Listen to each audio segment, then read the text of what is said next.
कोई हमारे साथ छल करता है, कोई हमें पीड़ा देता है, तो तन दुख से और मन प्रतिशोध से भर जाता है। फिर हम प्रतिकार चाहते हैं, अपने मन की अग्नि को शांत करने के लिए प्रतिशोध चाहते हैं। और यही हम सबसे बड़ी भूल कर बैठते हैं। तो क्या किया जाए? इसका केवल एक ही उपाय है और वो है क्षमा। यदि प्रतिकार चाहिए तो प्रतिशोध भुला दीजिए और न्याय की ओर अपने पग बढ़ाइए, क्योंकि यही वास्तविक प्रतिकार है। हम अपनी सोच और संसार की मान्यता के अनुसार अपने विचार बनाते हैं। जैसे सत्य कहना धर्म है, असत्य कहना पाप, सहनशीलता धर्म है और क्रोध करना अधर्म, उपकार करना, जीवों पर दया करना धर्म है और निष्ठुर होना अधर्म। परंतु क्या यही सत्य है?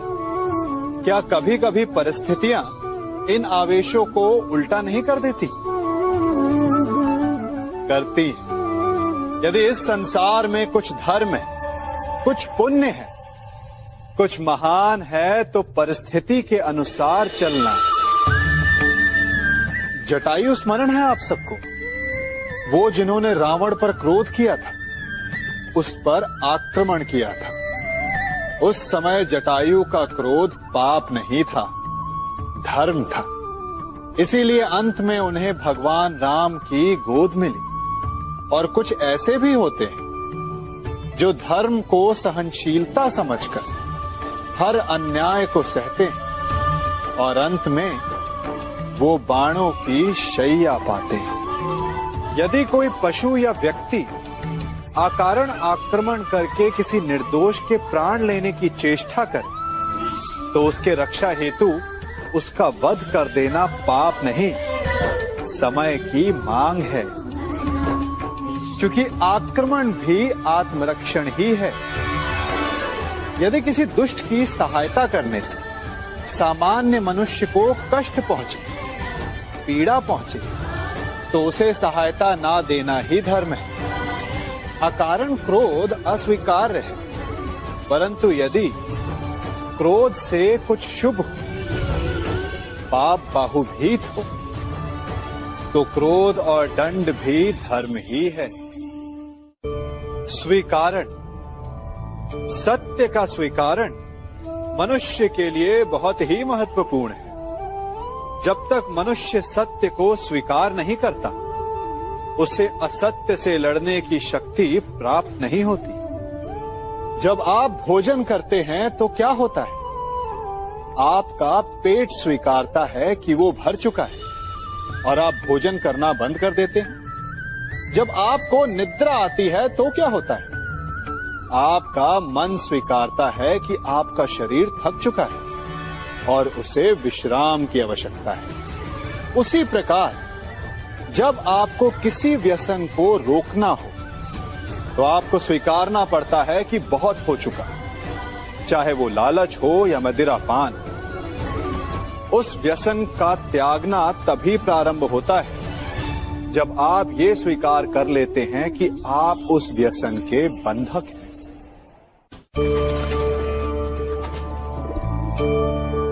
इन पक्षियों को देख रहे हैं आप? इनका उड़ना वायु में इतना संतुलन मुक्त कर देता है ना? इन्हें उड़ते देख आपके मन में भी इच्छा होती होगी कि इन्हीं की भांति आप भी स्वतंत्रता से उड़ पाएं। ईर्ष्या होती है ना, जब आप इन्हें खुले आकाश में ऐसे विचरण करते देखते हैं। पर कभी सोचा है, इस उड़ान को, इस स्वतंत्रता को पाने के लिए कितना परिश्रम, कितना अभ्यास किया होगा इन्होंने? आकाश में उड़ने से पूर्व धरती पर कितना गहन परिश्रम किया होगा इन्होंने? इनके माता पिता ने पहली बार जब इन्हें पंख फड़फड़ाने को उकसाया होगा, तो कितनी बार घिरे होंगे। पहली बार वायु में उड़ते समय कितना भय लगा होगा इन्हें। अपनी पहली उड़ान के पश्चात धरती पर उतरते समय गिरकर कितनी चोट खाई होगी। इस उड़ान का, इस स्वतंत्रता का ये मूल है। यदि आप ये दे सकते हैं तो अवश्य आप भी इस स्वतंत्रता को पा सकते हैं।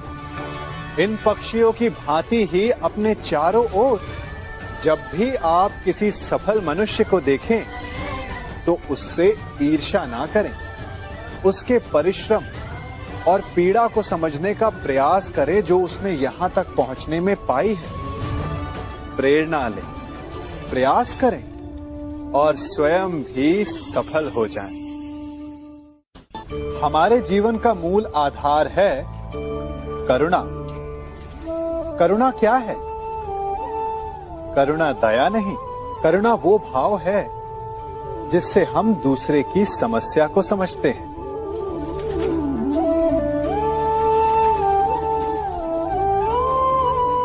उसकी कठिनाई को अनुभव करते हैं।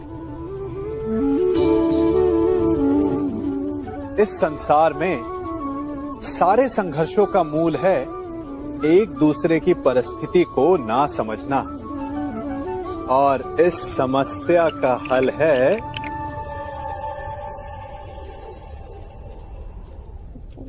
करुणा। करुणा किसी पशु पक्षी के प्रति हो या किसी मनुष्य के प्रति, ये आपके जीवन में कलेश और संघर्ष जैसी भावनाओं को दूर रखती है। और जिस दिन आप दूसरे को करुणा के दृष्टिकोण से देखेंगे, आपको उसकी समस्या समझ आएगी और उसे आपकी, और उस दिन हर संघर्ष का अंत हो जाएगा।